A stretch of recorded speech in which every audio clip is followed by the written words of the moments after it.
Hi guys, welcome back to my channel, and my name is Roxy, and on my channel I do true crime videos, but today's video is a bit different. So if you're new to my channel, please don't forget to hit the subscribe button. I would really appreciate the support.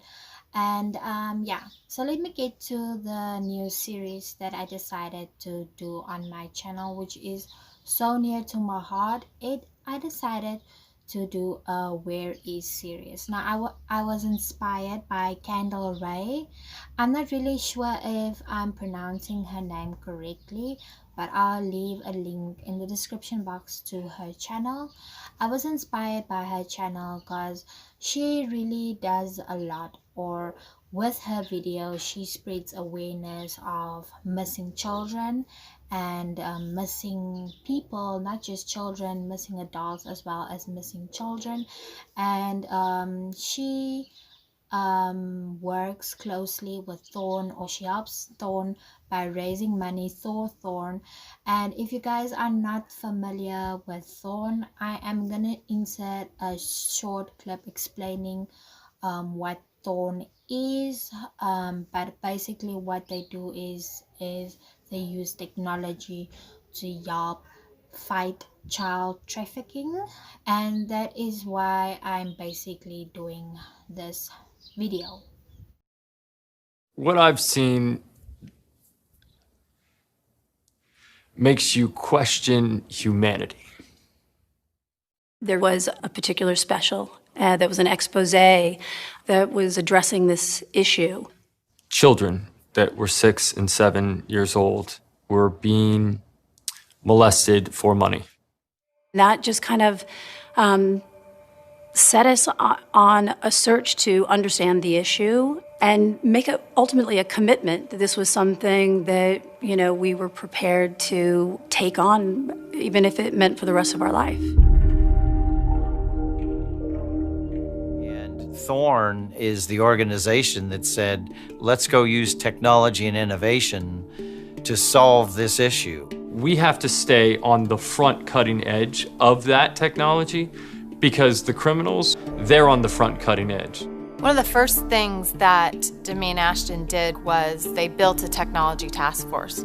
And the whole idea is to bring the brightest minds in technology together to brainstorm around this issue. Microsoft and Facebook and Twitter and Google are competing every day in business, but they've all agreed to work together to find a solution to human trafficking and the sexual exploitation. So now that you've seen the video and you've seen what Thorn is all about, I am going to leave a link in my description box to the Thorn website where you can donate money to help people such as the case that I'm going to do today, or children such as the case that I'm going to do today, to fight child trafficking. So today's case that I'm going to do is the Lisa Irwin case. Now this case is, how can I say, is very close to me because Lisa is only 4 months older than my daughter. So I decided that I'm gonna start my Where Is series with Lisa Irwin's case. Now this case has a lot of ups and downs, and it's gonna be a bit confusing. While I was doing research on this case, I was also confused, torn between the two, so you understand why I am saying that this case is kind of confusing. I'm gonna start this video off by explaining a little bit background on Lisa. Lisa was born on the 11th of November 2010. She was the daughter of Deborah Bradley and Jeremy Irwin. Deborah and Jeremy had children from previous relationships or marriages. They both had sons from a previous relationship or marriage. And Lisa was the first child together, and as well as the first daughter of this blended family. So they were really excited when Lisa was born, or when they found out that Deborah was pregnant with Lisa, so they were really excited to have a baby girl in the family. I'm not really sure whether it was because they're having a daughter or just because they're having their first child together. So they were really happy to have Lisa, and Lisa brought light to the family. But things drastically changed when on the October the 3rd or October the 4th, that is between the timeline that Lisa possibly went missing or was kidnapped by someone. We still don't know that. But Lisa was, let me give you, before I start, I want to give you guys a timeline of what happened that particular day that Lisa went missing. So around at 2:30, Lisa's father, he was an electrician, and Lisa's mother was a stay-at-home mom. So Jeremy was an electrician, and that particular day, I say around lunchtime, 2:30-ish, he went home to have lunch and spend time with his family.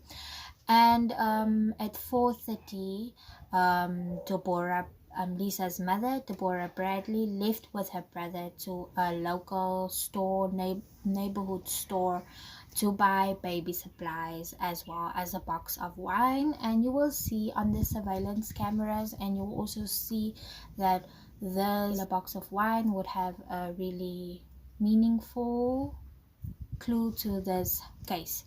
So they then, when they left for the store, it was 4:30. They went to the store around 4:30 and then came home at 5 o'clock. Deborah's brother then shortly left after they came home, and 30 minutes after they came home, Jeremy Irwin went to Starbucks, where he had to work as an electrician that particular night. Now I didn't mention before that Jeremy used to work different shifts or random hours of the day, and for that time he had to work the night shift because it was overtime, and this would mean that there would be more money for the family. And because Deborah didn't work, she was a stay-at-home mom, they really needed the money. So Jeremy went to work that night, but it was also said that he didn't normally work at night. So this was the first time in a very, very long time that he worked at night. The couple, unmarried, lives a seemingly quiet life in Kansas City, Missouri, along with Jeremy's 8-year-old son Blake and Deborah's 5-year-old Michael. Deborah's a stay-at-home mom. Jeremy works as an electrician. Money is tight, so Jeremy works overtime when he can, including on the night of October 3rd, 2011. Baby Lisa is 10 months old. Jeremy leaves the family home around 5:30 in the evening. Within hours, disaster will strike. So he went to work, and say around 6 o'clock or just shortly after he left, a neighbor came with her 4-year-old daughter.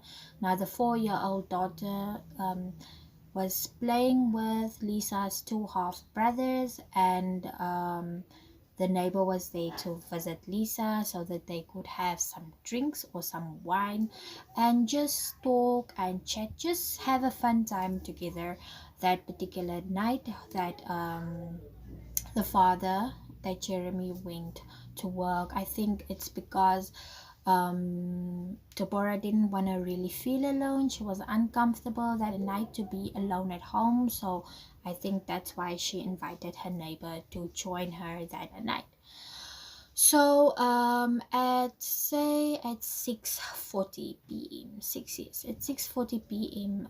Deborah decided to put Lisa in her crib, in her room, and decided to put Lisa to bed. I think Lisa was tired at that point, or it was her normal nighttime routine, so she decided to put Lisa to bed. And at that particular time, the neighbor also left to a nearby store to buy her own liquor. And so Lisa went to bed Deborah put Lisa to bed at say 6:40 p.m. and at 7 p.m. the neighbor arrived back home, and that's when Deborah and the neighbors started, talking, smoking cigarettes on the porch in front of the house. So it wasn't like they were away or went away from the house. And this is also when things get a little bit confusing in the story of Lisa's disappearance, because Deborah, Lisa's mother, claimed that she only drank a few glasses of wine, but you would see later in short clips that I'm going to play that things really changed, because she then said it went from a few glasses of wine that she might have drank as much as 10 glasses of wine that particular night. So she was quite intoxicated that particular night, because she might have drank until between 5 or 10 glasses of wine that Let's talk about the night. wine. How much did you consume that day? I had several glasses of wine. When you say several, more than 3? Yeah, but that has nothing to do with her. More than 5? Probably. More than 10? No.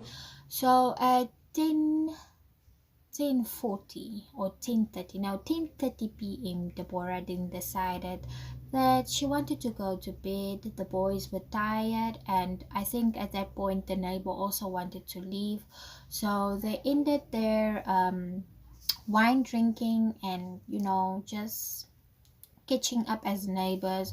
They ended that at 10:30, and that is when Deborah went to bed. And this is also the part that really changed in Deborah's story, because she said that particular night she checked on her daughter at 10:30 p.m. right before she went to bed, but she later then admitted that she might have not checked on her daughter at 10:30 p.m. and then the last time she might have seen her daughter was when she put Lisa in her crib to sleep.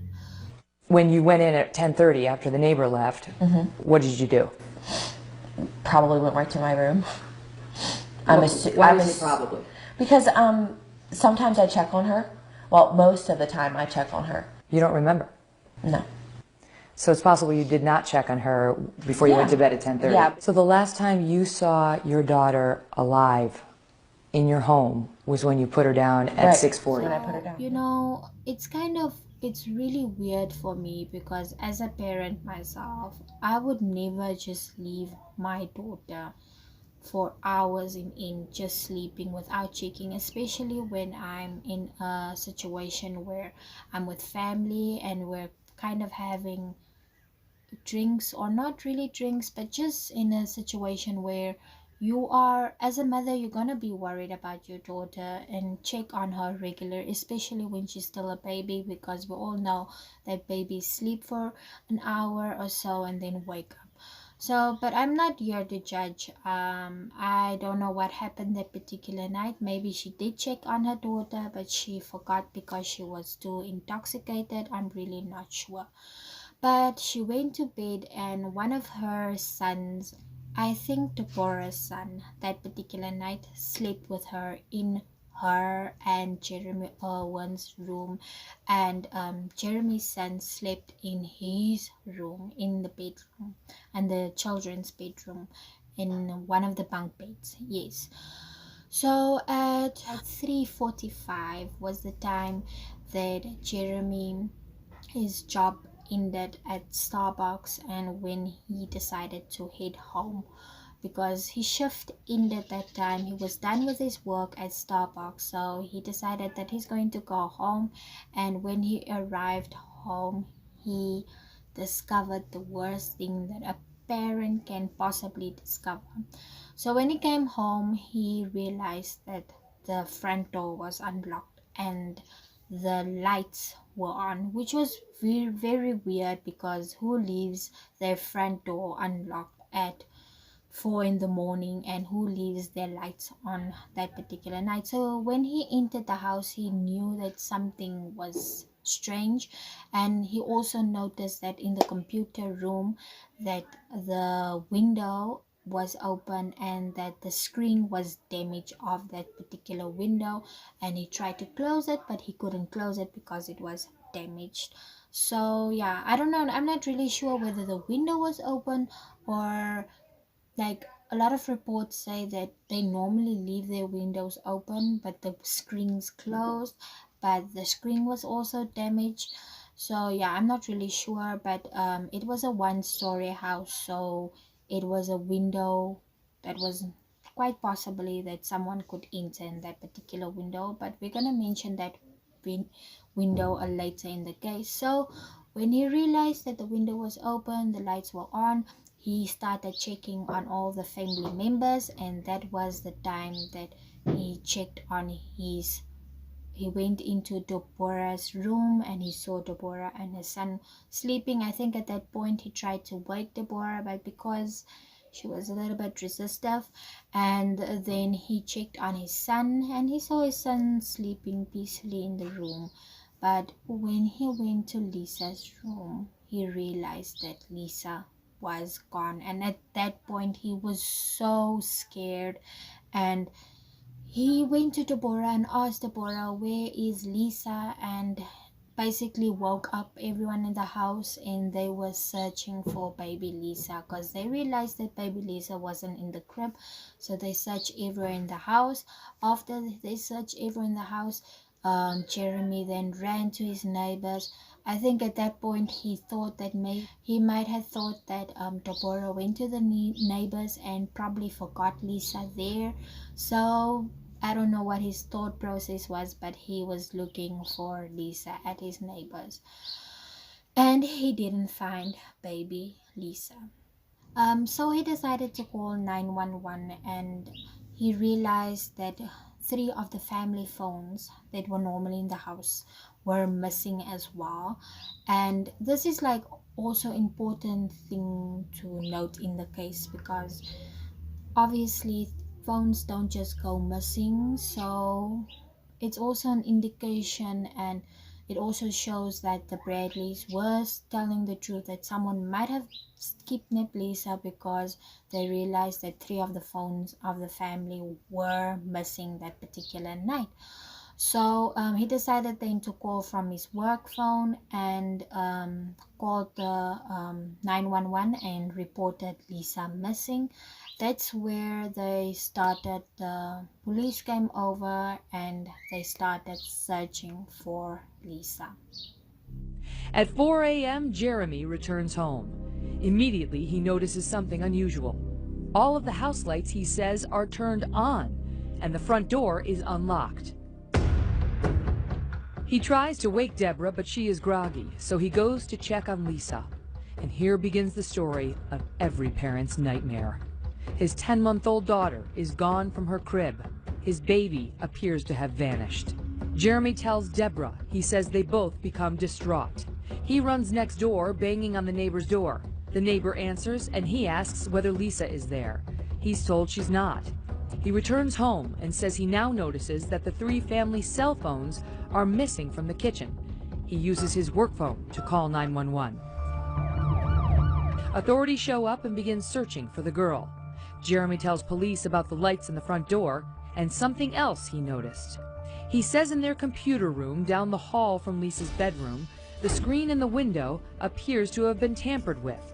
Investigators search the area, but there's no sign. When they were searching for Lisa, they didn't find Lisa anywhere. They drained walls, they searched in abandoned houses, they searched everywhere for Lisa, but they just couldn't find Lisa. And we all know that the longer a child is missing, especially when it comes to a baby, the longer when a child is missing, the lesser the chances is of getting that child back. That's why the first few hours in a missing person's case is very, very critical. So everyone came in and joined in searching for Lisa. The FBI was there and they were really actively looking for Lisa. But after the day in the second day, that's when they had a press conference, and that's when Lisa's parents pleaded the public to, or whoever took Lisa, to bring Lisa home, because at that point they couldn't find Lisa anywhere. The next day, the story goes national when Jeremy and Deborah appear on TV to beg for Lisa's safe return. Please, bring her home. Our 2 other boys are waiting for her, please. Just drop her off anywhere. We don't care. Just somewhere safe where she can come home, please. So after they couldn't find Lisa, I think on the 19th, yes, on the 19th of October, a search warrant was issued on the Irwin's household. Obviously, when a child goes missing, the parents or the people that last saw the child is obviously gonna be the main suspects in the missing persons case. So, and because Deborah's story changed quite a few times while she was doing her, or while the police were doing the investigation, the attention really went on the family, and the police was quite suspicious of the family. So on 19th of October, there was a search warrant where they took few of Lisa's clothes as well as toys. And I'm really not sure why they took that, but the police obviously have a reason. And that's when they used a cadaver dog, and apparently a cadaver dog had a hit in the room of Deborah Bradley and Jeremy Irwin. So that is where, when the police released this information, that is where the public became really, or the community became really skeptical about Deborah's side of the story. And I think at that point is where everyone started blaming Deborah, because the investigation later on focused on her, and she really got angry because the investigation focused on her. She felt that they were, how can I say, they were wasting valuable time. Instead of really searching for the guilty person, they were focusing their investigation on her. Now, as I've mentioned, the missing phones, this is where the story gets really interesting as well as confusing at the same time, because later on, a few days later on, there were people that claim that they saw a man with a baby. Now, I think it's 2 to 3 people that claim that they saw a man with a baby, and this is also where they kind of found a suspect, and that's how the phone call also links the suspect to the Irwins and baby Lisa's disappearance, because that night when baby Lisa went missing, there was a phone call that went from Deborah's phone to Megan Wright. So this is also where like things went really weird at this point, and it's also a little bit confusing for me, because first Megan Wright, sorry guys, I'm not saying the name correctly, Megan Wright claimed that this particular lady claimed that the phone call came in at 8:30 p.m. and that was before Lisa went to bed, but that's what she stated. The phone call went in at 8:30 p.m. She also said that she never received this particular phone call, and that she didn't have her phone, and that her phone was basically used by a lot of people in the household. So there's like a lot of stories to this particular thing, because it was later discovered that the phone call wasn't made at 8:30, but that the phone call was actually made at 11:57 p.m. That was just a few minutes before midnight. and that was the time that Deborah was already asleep. Because Megan Wright, who her roommates say that she is a user and that she is a liar, Megan Wright is the one that has publicly said now she believes the phone call came in between 8 and 8:30, but that she never got that phone call because she didn't have her phone, that the phone was shared among her 7 roommates. The roommates say that's a lie. They all had their own phones and didn't share. But listen now to Megan Wright talking about that phone call. Apparently there was a 50-second phone call made from one of the family's phones to my cell phone. It's about 50 seconds in length. I don't know what was said or who called or who answered my phone.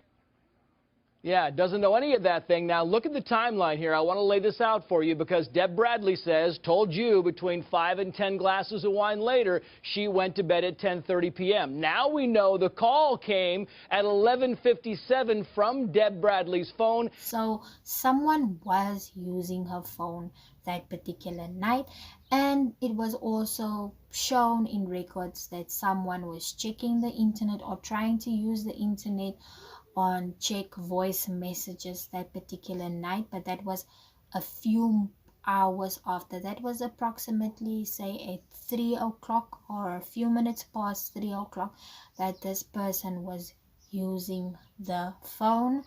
Or we're told today, we're not sure who used this phone.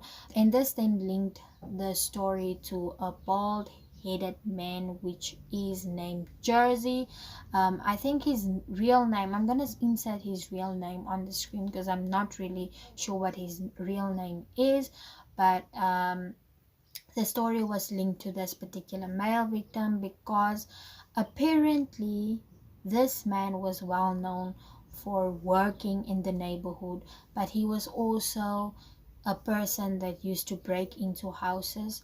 So things were like really weird, and evidence really pointed to him because not only was he always around in the neighborhood, killer night witnesses came forward, or the police received tips that they saw bald-headed men with a underdressed baby at nearby in the neighborhood, which they suspected that it might have possibly been Lisa. So at 12:15 p.m., a neighbor sees a bald man with a baby. Now, the handyman, a man called Jersey, right?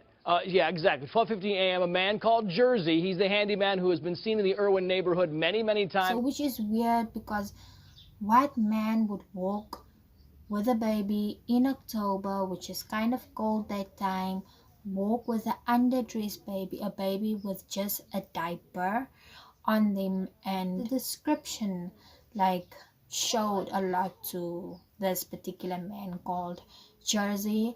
And it was also weird because Jersey was also the boyfriend of this woman that was called from Lisa's phone. So this was like a really weird situation, and that's where people started speculating that Jersey was involved with Lisa's disappearance, because it was just a weird coincidence. Yeah, there was a bald-headed man that was seen with a baby by 2-3 people, and this bald-headed man, and then there was this phone call from Deborah's phone to this Megan Wright person, and she used to date a bald-headed man that used to work in the neighborhood of the Orwons. So it was like a weird coincidence, and I think at that point a lot of evidence pointed to this particular male, Jersey, but the police eventually cleared his name and they said that he wasn't or a suspect in their case. Now I really am not sure. There wasn't really information released why he wasn't a suspect in this case. So everything was just suspicious to everyone in the community. As I've mentioned, that this particular man was spotted with a baby. Now there was a man on a bike that had a closer look to this particular man with a baby, that he spotted with a baby, because this man actually spoke to the man with the baby, because he wanted to give them a lift, because he found it really weird that someone would be walking around with a baby that late at night, and especially when a baby was undressed. So he offered to give the baby a blanket, and then he also offered the man a ride, but this man did not want to take the ride, which is kind of suspicious, and which also makes me believe that Deborah didn't have anything to do with her baby's disappearance. I personally didn't believe that she was involved in the first place. A lot of people did, because the investigation pointed so much towards Deborah, and because her stories changed a lot. They did do a polygraph test on Deborah, because Jeremy wasn't a suspect, because he had an alibi. He was at work. There was actually footage of him at work, so he wasn't really a suspect in this case.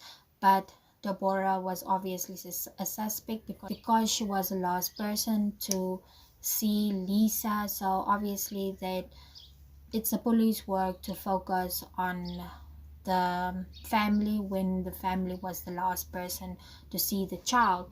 So they said about the polygraph, they said that Deborah failed the polygraph test, but it was later on that the family stated that she never failed the polygraph test, and that it was actually a tactic used by the FBI to try to trick her in admitting that she was involved in the disappearance of her daughter.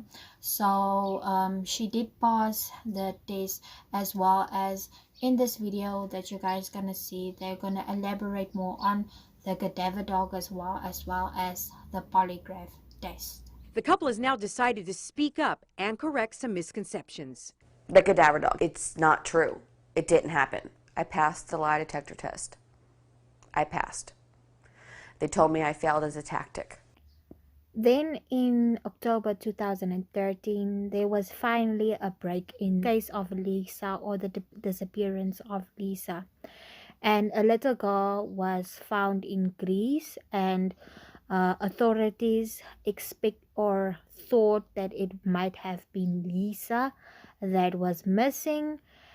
The family was really hopeful. They really thought that it was Lisa, and we were also not sure whether it was Lisa. So investigations was done. It was later on shown that the little girl wasn't Lisa, and that her DNA didn't match Lisa, because before they got the DNA results, they could also see that the little girl looked a little bit older. Lisa was at that time supposed to be 3 to 4 years old, but the little girl looked between 5 and 6 years old. So it was really a bummer for the parents, because they really thought it was Lisa. They were comparing pictures, and they were really hopeful that it was Lisa coming home, but they later on found out that it was a mother that gave away her daughter to someone else. But so it was really just sad to see everything happen, and to see that the family was blamed for the disappearance. I am still not till today sure whether the family was involved, but I personally don't think that they were involved with the disappearance of their daughter. Especially, I don't think that the mother was involved, but there was a lot of speculations.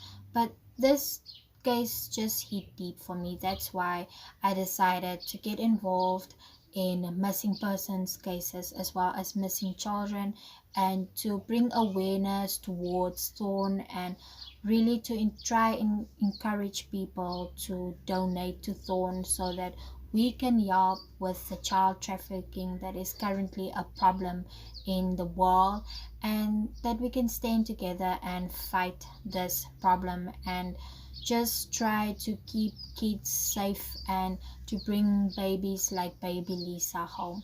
Now, I also want to say in this video that baby Lisa's mother, Deborah Bradley, really believes that her daughter is okay, and that nothing is wrong, that she feels that her daughter will return home safely one day, and that her daughter is not hurt, and that this is just a legal adoption. But I'm not sure. I cannot say from my personal standpoint what I believe, but we all just hope for the safe return of baby Lisa. We just want her to come home. So guys, thanks for watching this video, and if you have anything to comment and any contributions that you want to make to this case or discuss this case, just comment down below.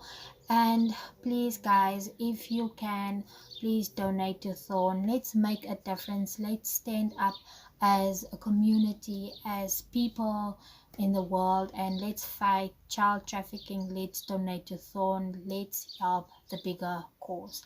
So guys, that's all for today's video. Thanks for watching, and I'll see you guys again in the next video. Please don't forget to give this video a thumbs up and subscribe if you haven't subscribed yet.